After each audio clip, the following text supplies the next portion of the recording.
हजरात, आज इंशाअल्लाह आपको एक ऐसा ट्रीटमेंट समझाना है जो आपको अपने दुखों के वक्त काम आए। हालात बड़े बुरे चल रहे हैं, तकलीफ़ें हर किसी को है, मुसीबतों में तकरीबन हर कोई घिरा हुआ है, सीना गमों और दुखों से भर चुका है। इंसान सोचे अपना कौन है तो कहीं कोई नज़र नहीं आता। अपना दुख जो एक राज होता है, किसे सुनाया जाए तो उसका कोई हल नज़र नहीं आता। और जब बहुत ज़्यादा इंसान के ऊपर गम हो जावे, उसके सीने में बहुत ज़्यादा दुख भर जाए, तो फिर इंसान हार जाता है, टूट जाता है और बहुत ज़्यादा वो परेशानी के अंदर मुब्तला होता है। और कई सारे ऐसे आपको इंसान नज़र आते हैं जो ऐसे आलम के अंदर, अल्लाह न करे, खुदकशी के जुर्म में मुब्तला हो जाते हैं। अपने आप को ख़त्म करने की वो कोशिश करते हैं, ट्राई करते रहते हैं, अपने लिए मौत की दुआएं करना शुरू कर देते हैं। बहुत ज़्यादा जब इंसान परेशान हो जाता है, हर चीज़ का इलाज होता है, हर परेशानी का हल होता है। और जब बात मुसलमान और मज़हब इस्लाम की हो तो उसने तो कोई ऐसी चीज़ छोड़ी ही नहीं है जिसमें हमारी रहनुमाई ना की हो। हमें कोई हल नहीं मिल रहा है, परेशानियों में मुब्तला है, तो आप अपने आप से सवाल करें, खुदा रसूल की तालीमात के आगे रखें अपने आप को। मैं कैसे करूं अपने आप के परेशानियों का हल कहाँ से लाऊं? अपने अंदर दुख समाये हुए हैं, उनका हल कैसे करूं? और किस अंदाज से मैं अपने आप को फ्री कर सकूं, मुझे ज़िंदगी के अंदर सुकून मिले, अमन की दौलत मिले, शांति वाली ज़िंदगी में जीऊं। घर में जाता हूं तो भी परेशान है, बाजार में जाता हूं तो भी परेशानियां हैं, लोगों से मिलता हूं तो भी परेशानियां हूं, आम व्यक्ति की तरह जीता हूं तो भी परेशान हूं, खास आगेवान रूप से जीता हूं तो भी हैरान व परेशान हूं। कैसे मैं अपने आप को फ्री कर सकता हूं? अगर ये सवालात लेकर के आप अपनी तालीमात के करीब जाएं, अपने रब के कलाम के करीब जाएं, तो यकीन जाने आपको उसका हल ज़रूर मिलता है। आपकी रहनुमाई की जाती है, आपको एक ट्रीटमेंट दिया जाता है, और वो ऐसा ट्रीटमेंट कि जिसके अंदर आपको 100% भरोसा तो होना ही चाहिए। भरोसा इसलिए होना चाहिए कि ये बात उस वक्त की है जब हमारे नबी सल्लल्लाहु ताला अलैहि वसल्लम के साथ मामलात बने थे। आपकी ज़िंदगी मुबारका, आपके जीवन के ऊपर, आपकी बातों के ऊपर, आपके लाए हुए खुदा के पैगाम के ऊपर जब बेईमानों ने हमले किए थे और आपका दिल बहुत ज़्यादा गम से भर गया था, तो रब ने जो तरीका बताया था, जो बात रब ने कही थी, जो पैगाम खुदा की तरफ महबूब के पास आया था, वो ज़रा सुने। रब कहता है, वलक़द नअलमु अन्नका यदीकु सदरुका, महबूब यकीनन हम जानते हैं उन बातों को जिसने आपके दिल को तंग कर दिया था। महबूब, बेशक हमें मालूम है उनकी बातों का, जो वो बातें कर रहे हैं, जो बातें वो कह रहे हैं, जिससे आपके दिल में तकलीफ हुई है। तो फिर रब कहता है, फसब्बिह बिहम्दि रब्बिका वकुम मिनस साजिदीन। ये ट्रीटमेंट है, ये इलाज है। ऐसे माहौल के अंदर महबूब आप क्या करें? रब कहता है, महबूब आप अपने रब की हम्द करें, रब की तारीफ बयान करें, अल्हम्दुलिल्लाहि रब्बिल आलमीन पढ़े, रब की पाकी बोले, रब की तस्बीह बयान करें, और सजदे वालों में से हो जाएं, सजदा करना शुरू कर दें। कितना आसान इलाज हमें बताया गया है, कितनी आसानी के साथ हमें ट्रीटमेंट दे दिया गया है।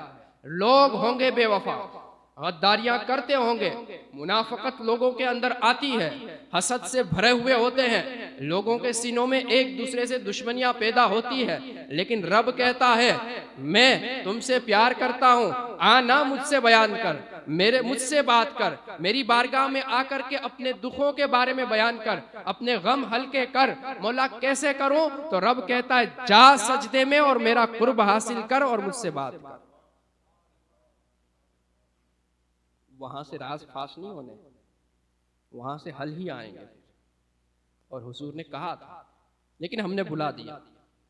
हुजूर ने बताया था, बंदा सबसे ज्यादा नजदीकी रब की उस वक्त हासिल कर लेता है जब वो सजदे में होता है। कितना आसान रास्ता है, कितना आसान रास्ता है। लेकिन हमारे ना वो प्लानिंग का सिस्टम बहुत दूर की और बड़ी बड़ी सोचते हैं। जब बहुत ज्यादा गिर जाते हैं, काबे में जाकर के दुआ करूंगा, मदीने में जाकर के दुआ करूंगा। अरे भाई, इलाके की मस्जिद में जाकर के सजदे में गिर जा, मामला हल होना है। फिर चले जाना, अल्लाह मेहरबानी करेगा, रहम करेगा, करम करेगा।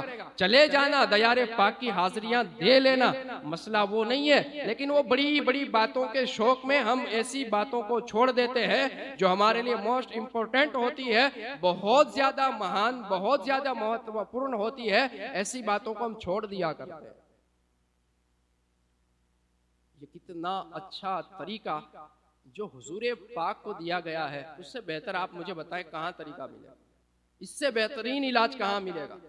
जब रब ने अपने महबूब को ये कहा है, महबूब जब दुखों में गिर जाओ, हालात से परेशान हो जाओ, तो सजदे में चले जाओ, सजदे के अंदर जा करके अपने रब से बातें करो, फिर मामले हल हो जाते हैं। हाँ, हुजूर पाक ने ये भी फरमाया है, सबसे ज्यादा दुआ जो कबूल होने का सिस्टम है, तरीका है, वो ये है कि बंदा सजदे में जाए और दुआएं करे, यकीनन उसकी दुआएं कबूल हो।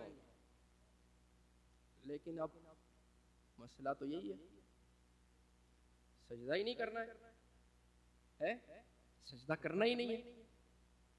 सजदा हम कैसे करेंगे? नहीं, उसमें क्या मजा आता है? सजदे में थोड़ा लुत्फ आता है। हमें तो वो सिस्टम कोई हाँ कहे कि नमाज के टाइम कोई ऐसा काम सौंप दे, ऐसा काम सौंप दे जिसका मुझे बहाना बनाने के लिए काम आ जाए, जिसको मैं बहाना बना सकूं, तो हमें मजा आता है। 1-1.5-2 घंटे का काम आप किसी को सौंप दे नमाज के वक्त, जो आपके अंडर में हो, हर कोई तो आपका काम नहीं करेगा, आप उसे काम सौंप दे, वो नमाज के वक्त ऐसे भागेगा जैसे शैतान भागता है अजान से। हमें सजदे कहाँ करने हैं? हमें सजदों के अंदर मजा ही नहीं आता।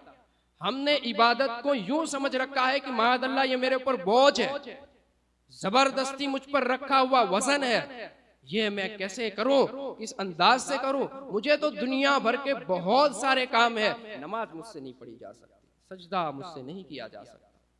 सजदा, नमाज के अंदर जो सजदा है ना, बहुत ऊंची चीज है। और उसको आप यूं समझे, हजरत अबू बख्तरी फरमाते हैं, बहुत बड़े आलिम दीन, बहुत अच्छे हदीस जानने वाले, कुरान समझने वाले अबू बख्तरी फरमाते हैं, हजरत सलमान फारसी रज़ी अल्लाह ताला अन्हु के पास एक कनीज थी, खादिमा थी। आपने उससे फरमाया नमाज अदा कर लो, तो खादिमा ने मना कर दिया, मैं नहीं करती। फिर आपने कहा सजदा ही कर लो, तो सजदे से भी मना कर दिया। कम से कम एक सजदा रब की बारगाह में कर ले, उसने मना कर दिया। तो फिर वो जो है ना, वो साहिब फरमाते हैं, हजरत सलमान फारसी से अर्ज किया गया, हजरत क्या वजह थी, आप एक सजदे की जिद कर रहे थे? कहा अगर वो बंदी अल्लाह के बारगाह में एक सजदा कर लेती, एक सजदा खुलूस वाला, लिल्लाहियत वाला, बिल्कुल पाक साफ दिल से रब की बारगाह में एक ही सजदा कर लेती ना, अल्लाह उसे तमाम नमाजों की तौफीक अता फरमा देता। एक सजदा कितना कीमती है, आप समझे? आपको पूरा सवार देता है, पूरी तरीके से आपके ऊपर कंट्रोल जमा लेता है, आपको तमाम जगहों से बचा करके ले आता है। लेकिन आपका सवाल ये होना चाहिए, हजरत मैंने जुमा पढ़ा हुआ है, और जुमा के अंदर मैंने कम से कम, अगर आप कहें कि मैंने आपके पीछे 2 रकात पढ़ी है तो 4 सजदे मैंने किए हैं, तो मुझे ये फायदा क्यों नहीं हुआ?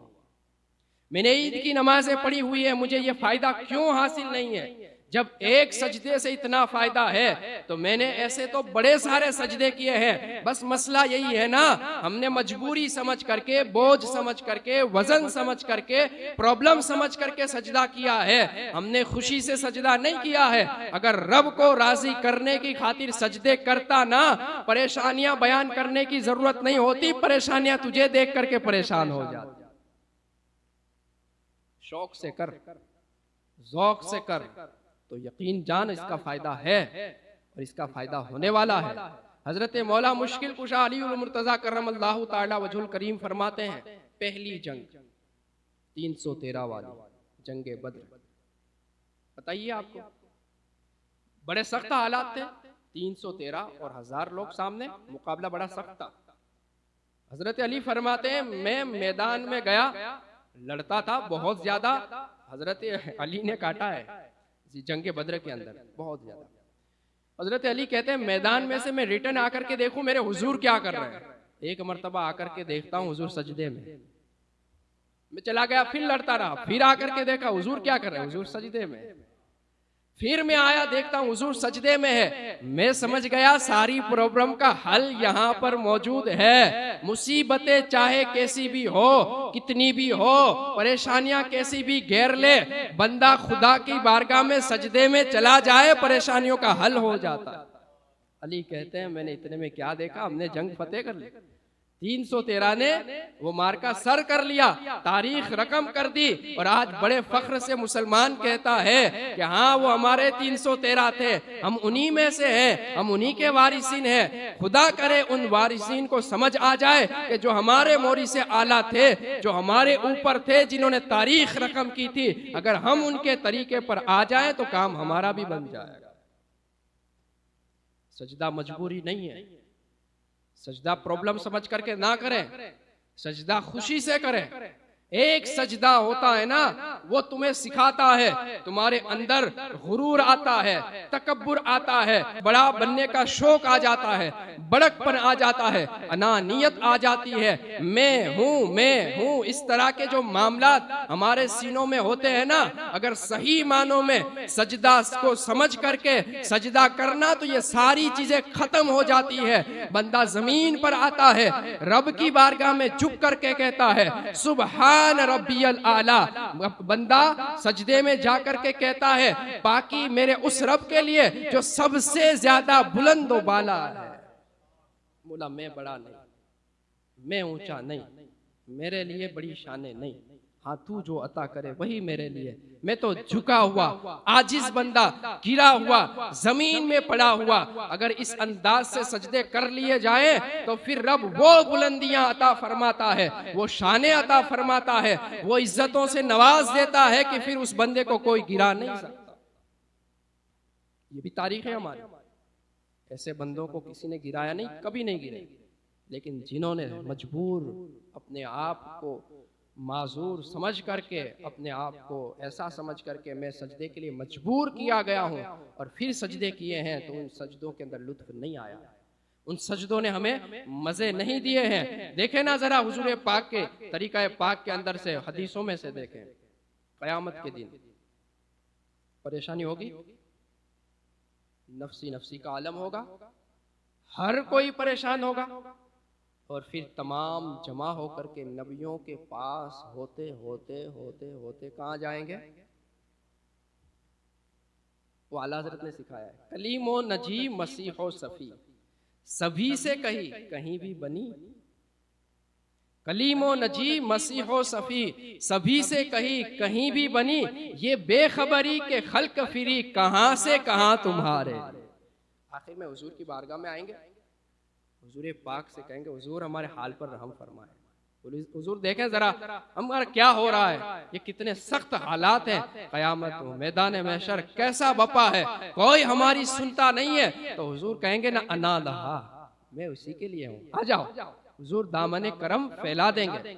फिर हुजूर फरमाते हैं मैं खुदा के हुजूर हाजिर हो जाऊंगा, खड़ा हो जाऊंगा, फिर सजदे में गिर जाऊंगा, सजदा करूंगा, फिर रब की बारगाह में मैं इल्तिजाएं करूंगा, रब की बारगाह में मैं तमन्नाएं आरज़ुएं पेश करता रहूंगा। रब कहेगा महबूब उठ जा, सवाल कर, तेरा सवाल पूरा होगा, मांग तुझे अता किया जाएगा, शफाअत कर, तेरी शफाअत कबूल की जाएगी। हुजूर फरमाते हैं मैं सजदे से उठूंगा, रब की बारगाह में ऐसी तारीफ बयान करूंगा, रब की ऐसी पाकीज़गी बयान करूंगा कि अब तक किसी ने न की होगी, और ये मेरी जुबान पर आने वाले शब्द अल्लाह ही ने मुझे सिखाए होंगे। मैं इस अंदाज से तारीफ कर दूंगा, रब खुश हो जाएगा।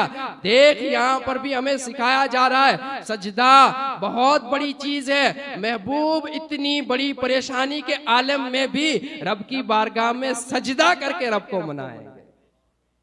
क्या पता चलता है रब के गजब को ठंडा करना, रब की नाराजगी को दूर करना, रब को राजी करना, मना लेना, ये तरीका कहाँ मिलता है? सजदे में जाकर के आपको ये मिलता है। ये ट्रीटमेंट अगर आप अपनी जिंदगी के अंदर शामिल कर लें, नहीं जरूरत पड़ती है आपको किसी को कहने की, कहीं जाना नहीं पड़ेगा। अगर ये आप इस सिस्टम के साथ चल जाएं, यकीन जाने आपकी परेशानियों का हल आपको मिल जाएगा। वरना दुनिया के अंदर कोई नहीं है भाई, कोई नहीं, कोई नहीं सुनने वाले।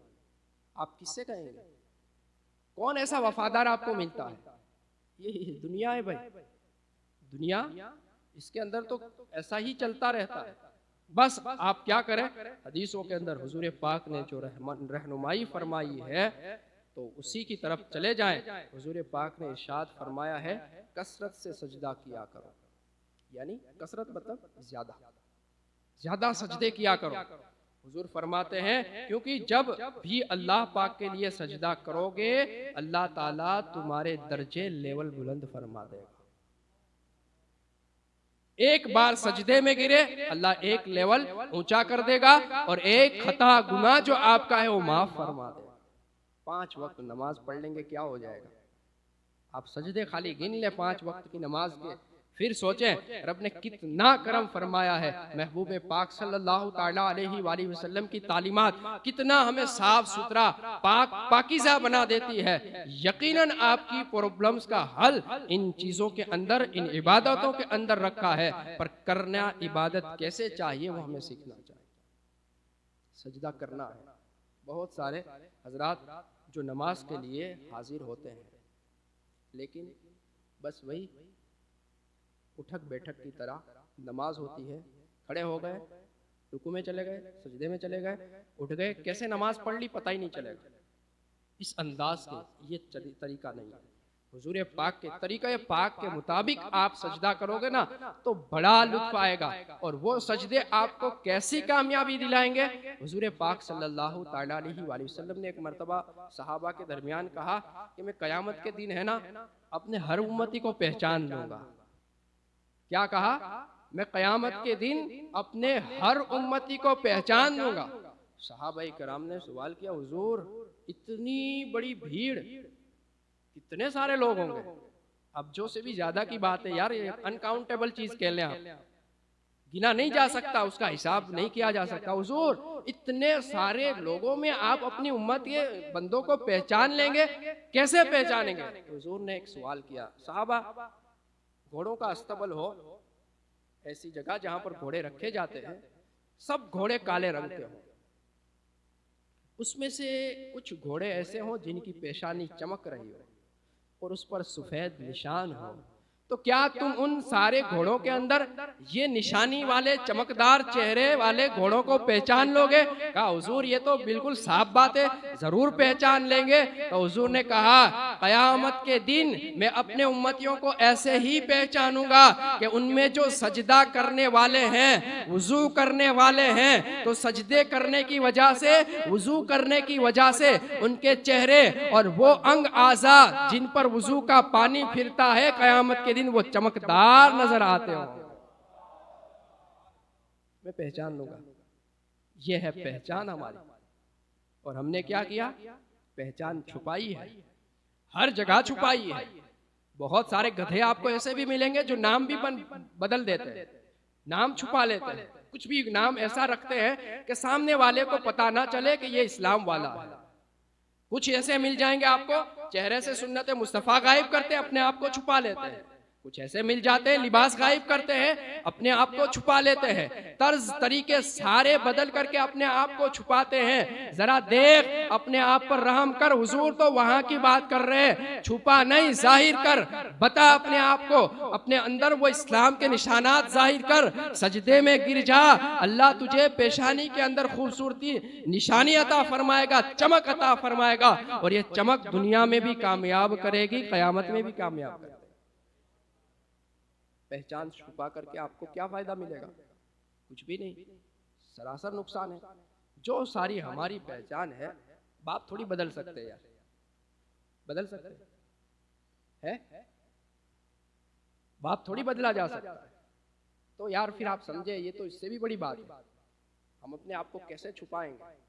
अपने आप में जो इस्लाम ने कहा है वो करें आप। खाली सजदे आज से आपको क्या लेना है? सजदे नहीं छोड़ने, और वो सजदे जो हमारे ऊपर फर्ज हैं वो जरूर करने हैं। ऐसा करना शुरू करें आप। अपनी प्रॉब्लम्स की लिस्ट बना लें कि मुझे कारोबार में तकलीफ है, बच्चों में परेशानियां हैं, मेरे घर के हालात ठीक नहीं है, बाजार में दोस्तों के हालात ठीक नहीं है, हर जगह मैं ठुकराया जाता हूं, परेशान किया जाता, लिस्ट बना करके रख लें। फिर सजदे चालू करें, नमाज चालू करें। देखें आप की परेशानियां कैसे दूर होती हैं और कैसे खुदा की तरफ से इंतजामात होते हैं। तमाम तर चीजों से आप बाहर आ जाएंगे। खुदा का यकीन जाने, आप दिल से शुक्र अदा करेंगे, मौला अब तेरा शुक्र है कि तूने तमाम जगहों से मुझे बचा करके कामयाब बना दिया। यही तरीके हमें हदीसों ने समझाए, कुरान ने समझाए। अल्लाह करे आपकी समझ में आए और आप उस पर अमल करें।